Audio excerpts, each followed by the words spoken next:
महाभारत में कई ऐसी घटनाओं का भी वर्णन मिलता है जिनके बारे में आम लोग बिल्कुल नहीं जानते। आपको ये जानकर आश्चर्य होगा कि अज्ञातवास के दौरान जब पांडव विराट नगर में रह रहे थे तो उस समय कुछ लोग द्रौपदी को जिंदा जलाना चाहते थे। इतना ही नहीं, द्रौपदी को खींचकर शमशान घाट तक भी ले गए थे।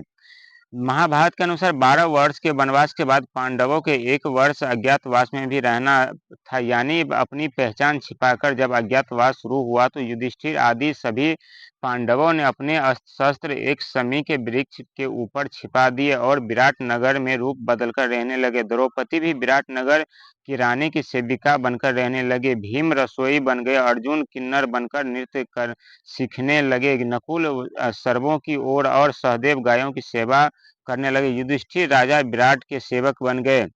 राजा विराट का साला कीचक द्रौपदी पर बुरी नजर रखता था। एक दिन उसने द्रौपदी को अकेली पाकर उसके साथ दुष्कर्म करने की कोशिश की। जब ये बात भीम को पता चली तो उन्होंने एकांत में बुलाकर कीचर का वध कर दिया। कीचर के वध की बात जब अन्य लोगों को पता चली तो द्रौपदी ने उनसे कहा कि 5 गंधर्व मेरे पति हैं जिन्होंने कीचर का वध किया है। कीचर के भाइयों को जब उनकी मौत की बात पता चलते वे बहुत क्रोधित हो गए, द्रौपदी को इसका कारण मानने लगे। वे सभी द्रौपदी को खींचकर शमशान तक ले गए ताकि उन्हें उसे भी कीचर के साथ जिंदा जला सके। भीम ने जब ये देखा तो पहले ही शमशान भूमि पहुंच गए। वहां भीम ने एक बहुत विशाल पेड़ उखाड़ लिया और कीचर के भाइयों को मारने दौड़े।